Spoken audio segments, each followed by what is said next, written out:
gonna roll and Okay. start. Is that a good framing though? Yeah, I like that. Okay. So, you tell me a little bit about like going back to Monica, going back to Laura. You organized a search party, right?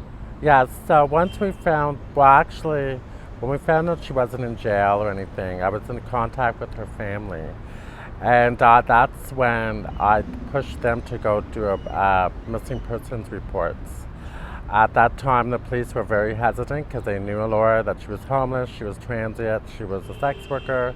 They said, oh, here's a number. So then that's when we went back to the media and stated what the police did and what were reluctant to actually do this report. And then we were going to take it upon ourselves to go look for her. We knew where she lived, down in the ravine. So I posted all through downtown Toronto, Facebook to do a search. We all met at Sherbourne and Bloor. A big, large crowd came out to support us. We combed through the whole ravine. Without no avails, we did not find her. We did find some of her belongings. There was one person that was very instrumental in the search that actually hung with her and knew where she resided. So after that, we hosted a few more events. One at the 519. We rallied down Church Street over to headquarters, which I have that footage, demanding answers, demanding accountability around police and their search for people that are homeless, trans, or marginalized, or even Indigenous. Okay, we're gonna wait for that framing. Can you go like this? Oh yeah, lip gloss. Sorry.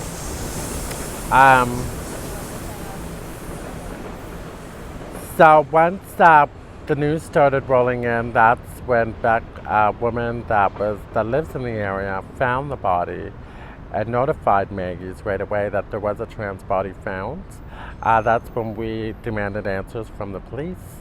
They said they were looking endlessly for her family or who this person might have been. And we were like, well, why didn't you? Because she was, found in an area where there was a lot of places that hosted two-spirited drop-ins, sex work drop-ins. Why wasn't there any sort of consultation within these communities if anyone was missing?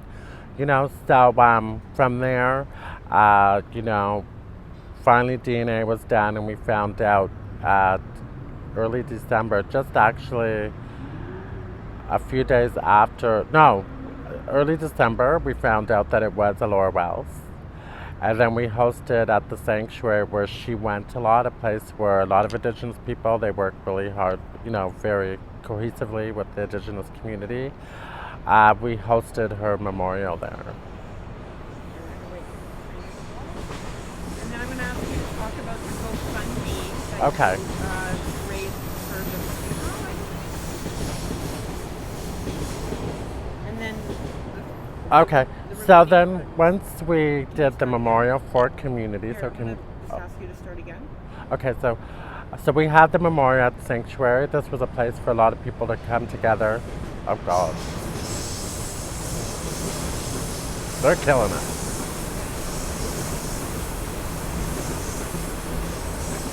Oh, it's probably rush hour. They're going in and out really quick. Okay, so I'll make it quick. So that was the memorial was a place for a lot of community members, friends.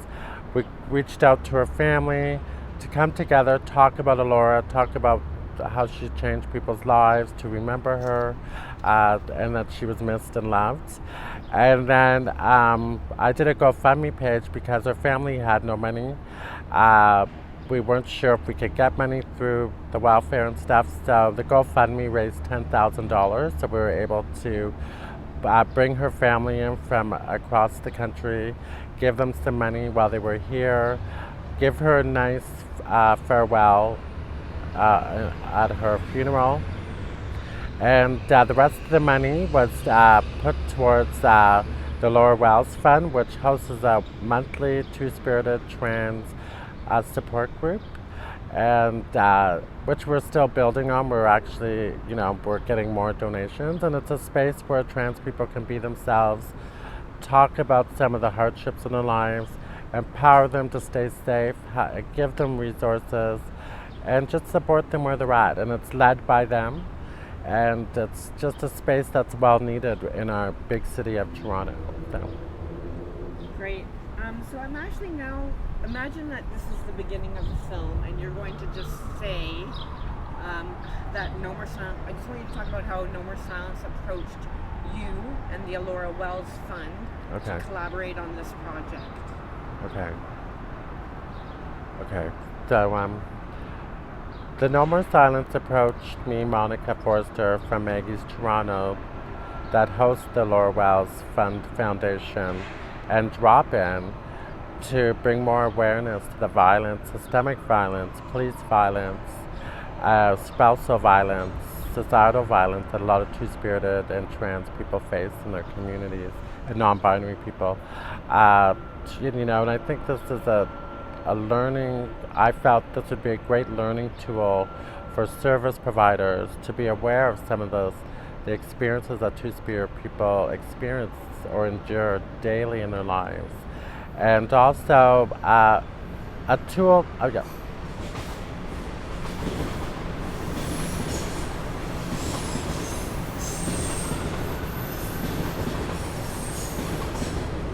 Also a video that would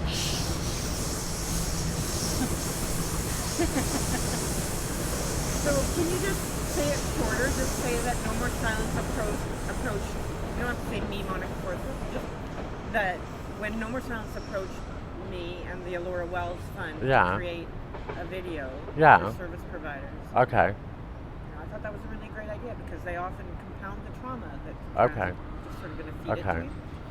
So when No More Silence approached the Alora Wells Fund and me about this video, this two-spirited video about breaking the silence of violence that two-spirited people face in their lives, I felt this was a great idea for not only the community that I serve, but the very diverse communities within the two-spirited community, to bring awareness to some of the systemic violence that they endure, the policing, the violence they deal with ongoingly in their lives, and also to bring community together to talk about some of these experiences, and to not only produce this video, but to connect the diversity of people within our communities, to embrace each other, to learn from each other, to understand each other, and to maybe push for more programming or more awareness campaigns to bring more visibility to the diversity within our communities. So actually I want you to say it again in a little differently. Okay, don't kill it. Because it isn't about raising awareness. We're specifically making a video for service providers to educate service providers who often compound the trauma of two-spirit. You should have made cue cards. Huh? You should have did cue cards. Just the part that's important is that it's going to be a tool for service providers who assist trans two-spirit survivors of violence. Because often I can hear you. Because oftentimes they end up making it worse. Yeah. And they experience horrible, they don't want to ask for help because they have such shitty responses from service providers. Yeah. Like if you can just talk about that, like let me just ask you, like just talk a little bit, can you just talk a little bit about the rates of violence that trans and two-spirit people face? Okay. The rates of violence a lot of trans and two-spirit people face is very high within our communities. Most often it's undocumented. People are silenced when reporting it to service providers. It's not believed. These are issues that go beyond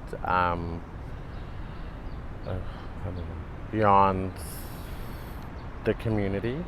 So this video will actually educate service providers of what they need to do to support two-spirited people that are dealing with various forms of violence within their lives, from the diversity of two-spirited people that may be trans, non-binary, gay, queer, identified, lesbian, and to have better approaches or policies in place to support people within those communities.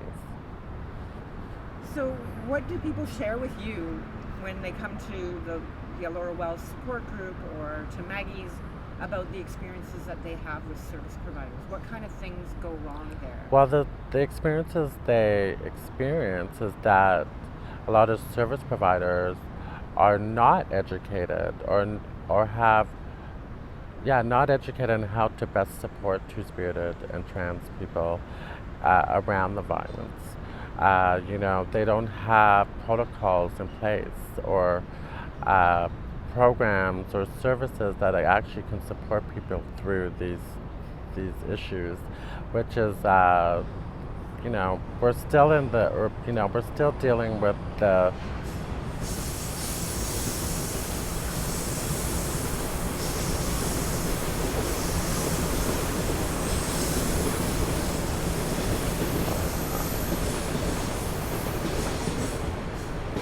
trans people, two-spirited people are just finally seeing accessibility in a lot of agencies, but agencies ain't equipped to actually support two-spirited people within those agencies around the violence they endure, just for being two-spirited, for being trans or any other identity they may have. So this video will allow them to listen and hear the voices of what they need to do to support people within the two-spirited community and how they need to make changes within their agencies to make sure that trans people are included in those processes around accessible services and supports. What are some common mistakes? Most common mistakes are they use pronouns. Pronouns, the assumption that if they're trans, if they're clearly looking female, that they identify them as he's. If they're female, if they're clearly identifying as male, but clearly identifying them as she's. This is something that's ongoing. Dismissing some of their trauma and their violence that they experience on a day-to-day basis. Not believing their life experiences or their experiences with police or with community or even the surroundings in which they live and hang out. So these are common threads that a lot and always blaming two-spirit people for their own lives, being homeless, underemployed, doing sex work, or just being two-spirited. That it's our own fault for the violence that we experience. What are some best practices? What are some things that agencies should be doing? Well, I think best practices for a lot of agencies is actually hiring two-spirited people as staff, so they can not only incorporate better policies, but better programming. If you're having two-spirited people within those agencies accessing those services, have staff that reflect those communities that they're serving.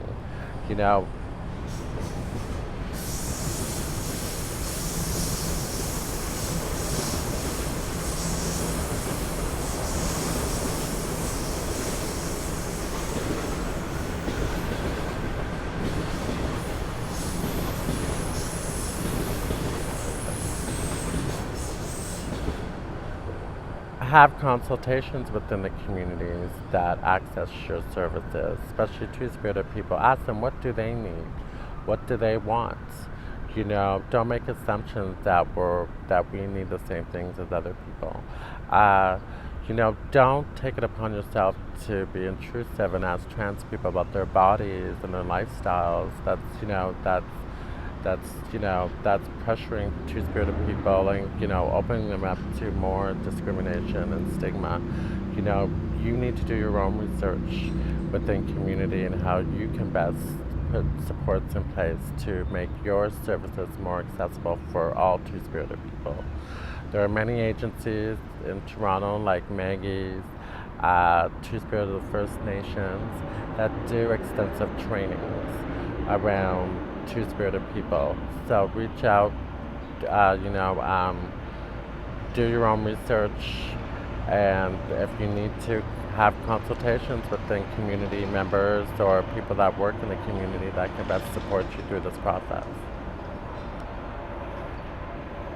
Can you say just like sort of quickly something about like use the right pronoun, respect the pronouns that people ask Yeah. you to use. Okay. Say something about don't have sign-up sheets that force you Oh, to yeah, choose. okay. And say something about having gender like inclusive, or what do you call them again? Bathrooms for Okay. everybody? What do you call them again? There's a word for Okay. it. Gender neutral bathrooms. Okay. So some of the things agencies can. Sorry. Yeah, I know. Ha! Shut up!